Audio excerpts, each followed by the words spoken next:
Dear students, welcome to EPG Pathshala. I am Dr. A.G. Sinha, a professor in the Department of Physiotherapy, Punjabi University, Patiala. In this module, we will talk about the therapeutic exercises. After going through this module, you shall be able to understand the meaning of therapeutic exercises, understand the basis of classification of therapeutic exercises, enumerate and define various types of exercises, and describe the role of therapeutic exercises in the management of sports injuries. The discipline of physical education deals with physical activity and sports to keep a person fit, healthy, and productive. In fact, physical exercises are inseparable part of physical education. Many a time, physical exercises are also used for the treatment of disease and disorders. When the physical exercises are used for the treatment of disease and disorder, it is known as therapeutic exercise. The treatment through exercise is one of the core subspecialty area of physiotherapy. There are several types of physical exercises, each having their own effect and uses. Friends, in this module, we shall present an introduction to therapeutic exercises.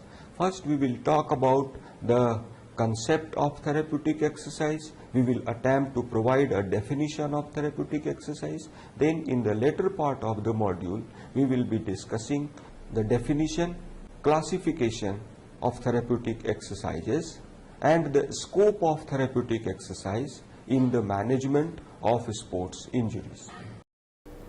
When exercise is used for the treatment of disease or injury, it is termed as therapeutic exercise. The therapeutic word comes from the word therapy, that means treatment. And therefore, the use of physical exercise for the treatment of disease or injury can be called the therapeutic exercise. We all understand the meaning of exercise, but it is difficult to put in the word. Exercise is a movement, an activity. But what distinguishes exercise from ordinary activity or movement is repetition. When an activity or movement is repeated for a specific purpose, it can be termed as exercise. Physical exercise is the repetition of natural movement of the body. Straightening knee while sitting in a chair is a natural movement. But when the same movement is repeated several times for the purpose of increasing the strength of the quadriceps, the muscle that produces this movement, it becomes exercise. Similarly, walking is everyday activity. We walk daily to perform a variety of activities of daily living. But when walking is done in a systematic way, controlling for the speed and duration for the purpose of reducing cholesterol level or increasing the stamina, it becomes an exercise. On a similar note, if a mental activity is repeated for a specific purpose, it becomes a mental exercise. For example, mental recitation of a poem several times contributes to memorization of poem and enhances memory. Doing sums, solving complex puzzle items are the known mental exercises that are commonly used to improve mental abilities. Physical exercises improve physical abilities such as strength, flexibility, agility, stamina, whereas mental exercises improve mental ability like memory, problem solving, and the other higher functions. In the field of health and rehabilitation, exercise plays a very important role. The use of exercise for the treatment of disease and dysfunction is called exercise therapy. Exercise therapy is one of the core specialty areas of physiotherapy. Physical exercises are used for the prevention and treatment of movement-related disorders caused by the disease and injuries. Many diseases and injuries affect the organs of movement-producing systems such as muscle, ligament, nerve, and bone, and this makes the movement production ability of a person less efficient. The inability to perform a given movement gives rise to difficulty in smooth execution of activity of daily living, which exerts a negative effects on the social and economical aspect of life. For example, a blunt blow to the thigh produces injury to the quadricep muscle. This makes the movement of knee difficult. Inability to produce smooth movement of knee produces difficulty in walking and climbing stairs. Suppose if the person's office is situated in second floor, he may find it difficult to attend the office because of his difficulty in climbing up the stairs. In these situations of movement restriction, therapeutic exercises play an important role in enhancing the quality of life of a person. Therapeutic exercises has been proved valuable in tackling the problem of stiffness of joint, weakness of muscle, and subsequent deformities of joint that may arise after injuries or disease.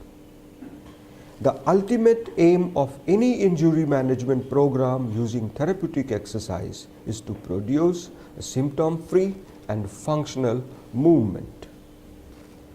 Exercise therapy is also used to combat incoordination of movement and subsequent difficulty in independent execution of activity of daily living, commonly encountered in neurological ailments. In these neurological ailments, the exercise therapy promotes independent execution of the activity of daily living. In several neurological conditions, therapeutic exercises are needed to maintain the physical and functional status of the patient. Therapeutic exercises also brings about favorable change in the structure and function of several systems of body. Engagement in regular physical training brings about favorable effect on the locomotor system, central nervous system, circulatory system, respiratory system, and metabolic systems. The detailed study of the effects of physical exercise on the physiological system of body is the subject matter of exercise physiology. All these makes the physical exercise a powerful method of treatment of several diseases and injuries. In recognition of the role of exercise in the management of disorder, the notion that exercise is medicine is gaining popularity among both health professionals and common public. After knowing the meaning of therapeutic exercises, we shall now focus our attention to the classification of therapeutic exercises. Therapeutic exercises can be classified in several manners. The most common way of classifying the exercise is the type of force used in production of exercising movement. Therapeutic exercises can also be classified according to the type of exercising movement. The objectives and aims of exercise can be another basis of grouping the various types of therapeutic exercises. Force is required to produce movement. For human motion, this force may be generated by the contraction of muscle or by the external forces such as the force of gravity, force of another person, or by the force of machine. On the basis of way of execution, the exercises can be categorized in two broad groups: active exercises and passive exercises.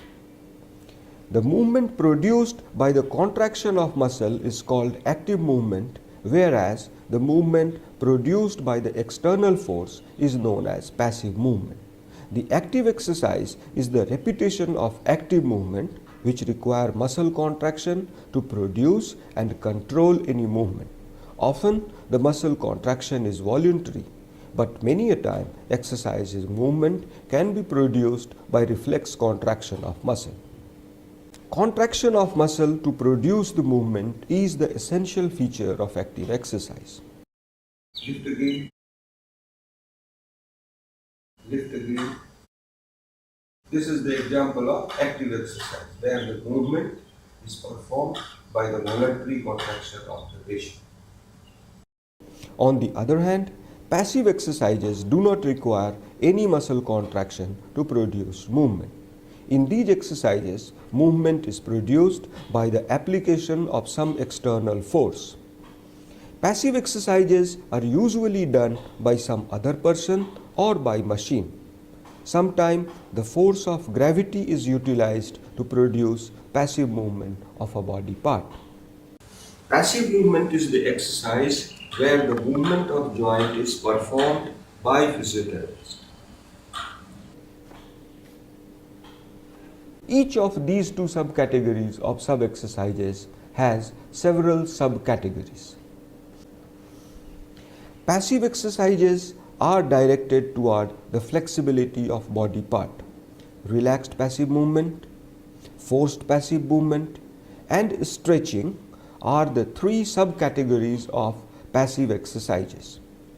During relaxed passive movement exercise, a joint is moved in through the existing range of motion. Forced passive movements are the localized quick movements where the joints are moved passively beyond the existing range.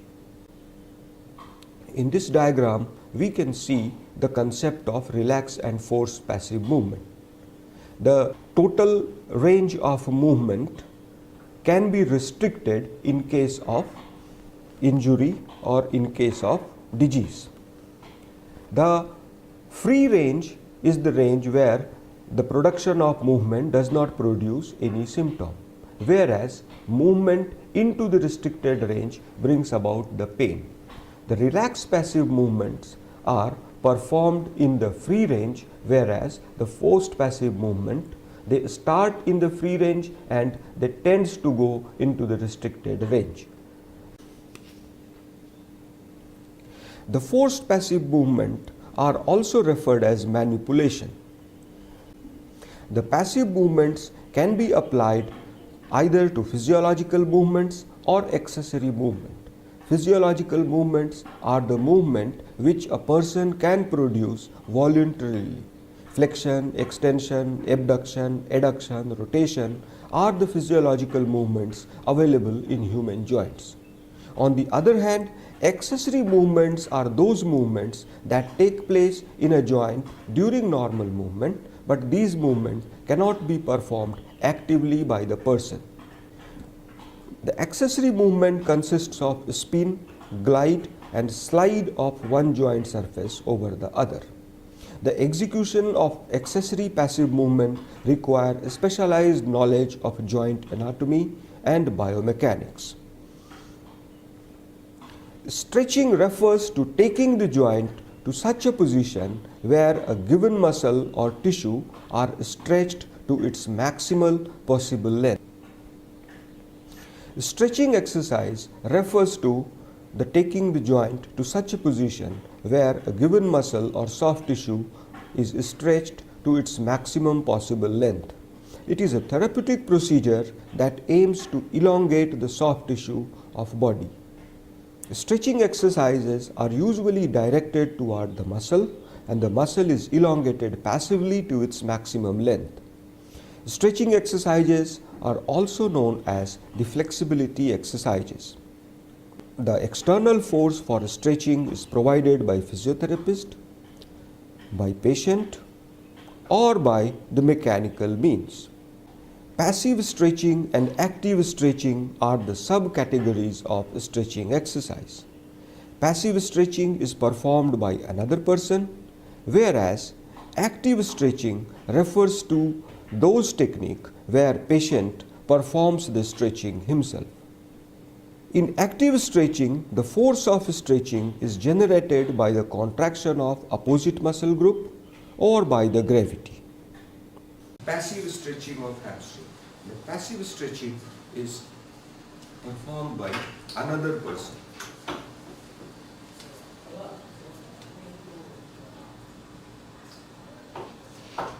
This is the example of passive stretching. Here I am stretching the hamstring muscle. The force of stretching is provided by me.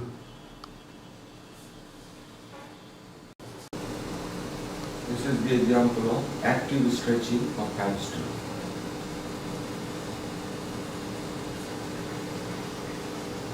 Active stretching of hamstring. According to the duration of applied stretch, the stretching can be a quick stretching, slow sustained stretching, and ballistic stretching. Quick stretching involves touching the point of stretch and returning quickly. In fact, any stretching can be performed a quick stretch, slow and sustained stretch where the stretch is maintained for some time, or ballistic stretch where oscillation is provided at the end. This is quick stretch. This is quick stretch. The maintenance of stretched position for some time is known as slow sustained stretching. Now, slow and sustained stretch. This is slow and sustained stretch.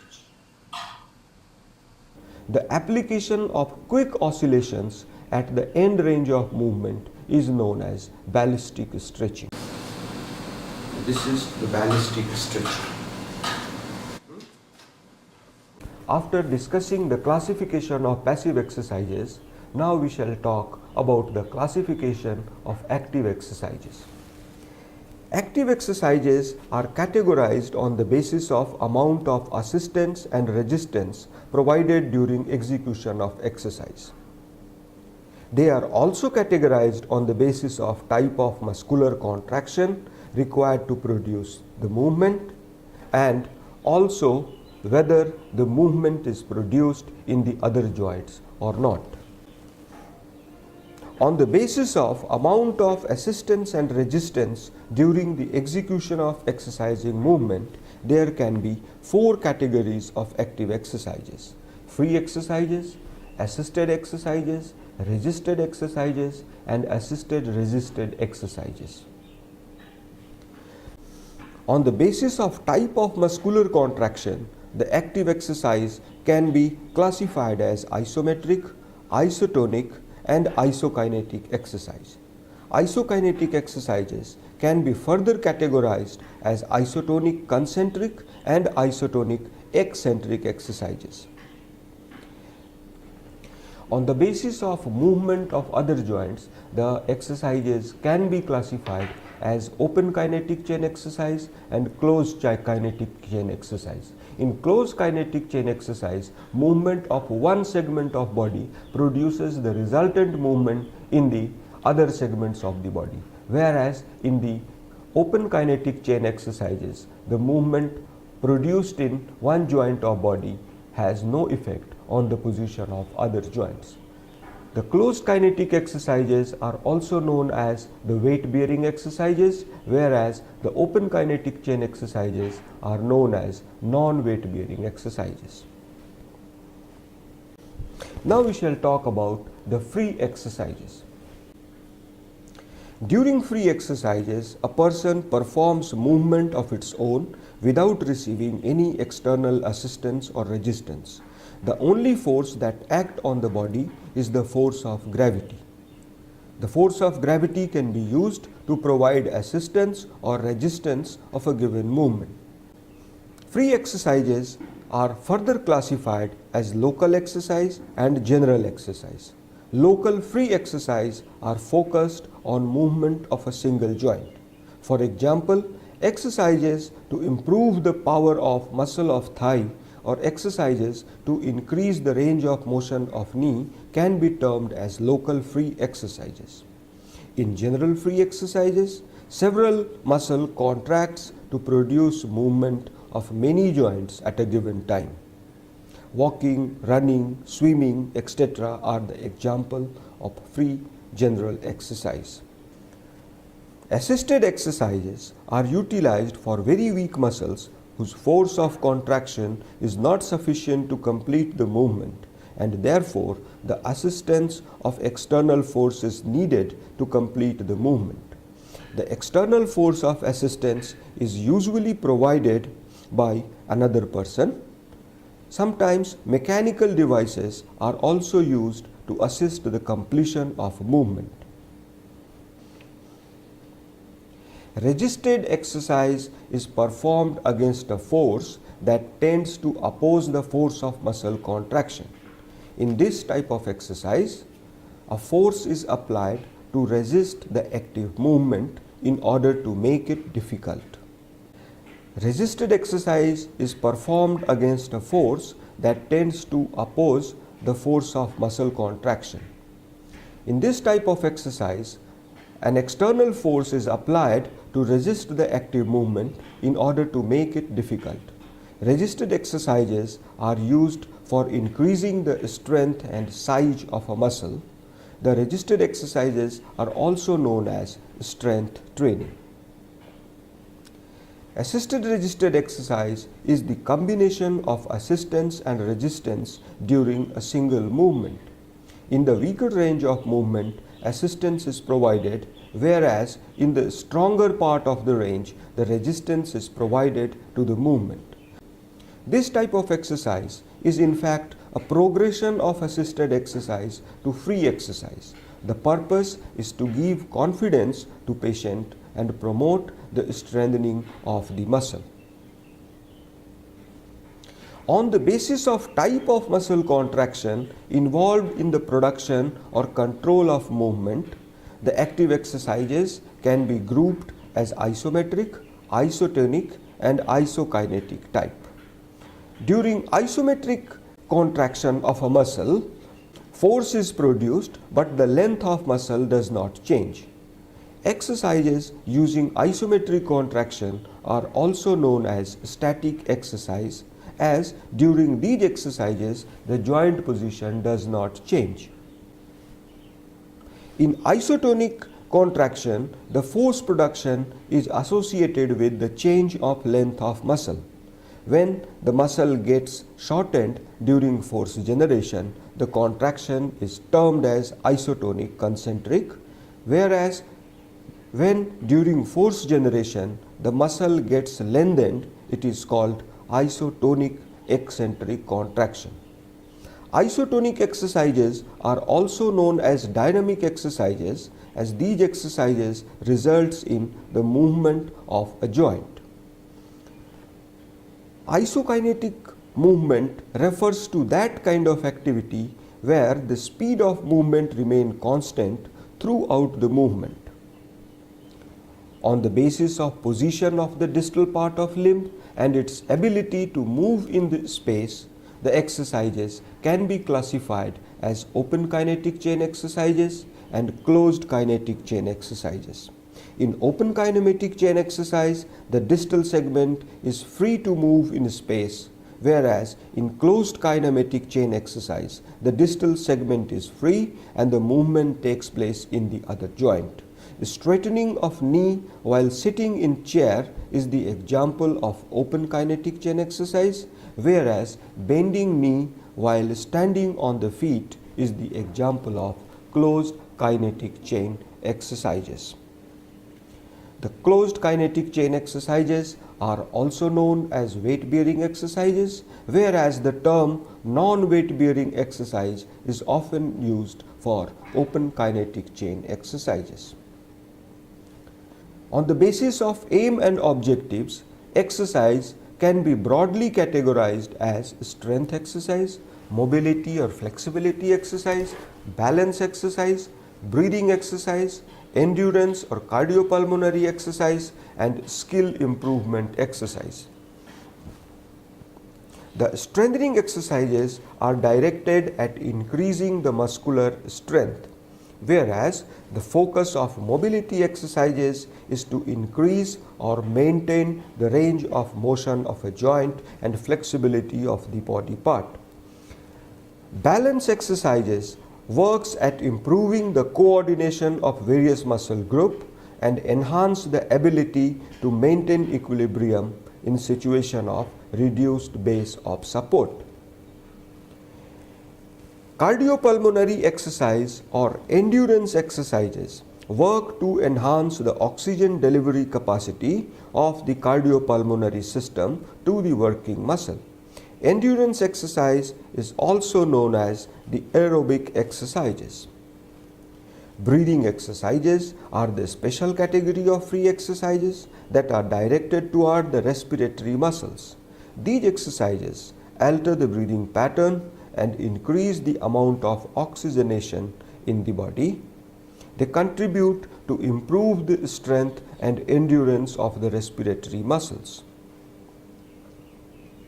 Skill improvement exercises can also be known as functional exercises, as they seek to bring perfection in the performance of a given motor skill. A motor skill can be a gross motor skill or fine motor skill. Training of gross motor skills such as walking, standing or sitting plays important role in enhancing independence following injury or locomotor disability. The example of fine motor skills include writing, painting, playing musical instrument, etc.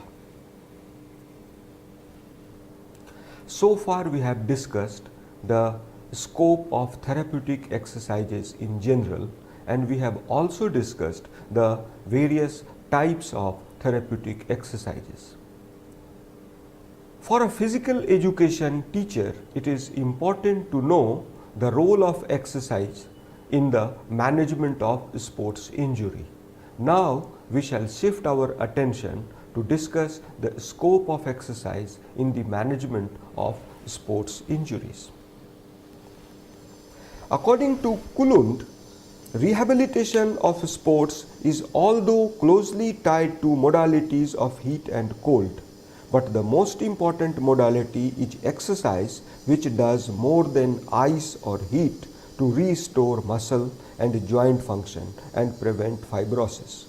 This statement underscores the role of therapeutic exercises in the management of sports injury. It would not be an exaggeration to say that any phase of management of sports injury is incomplete without the use of therapeutic exercises.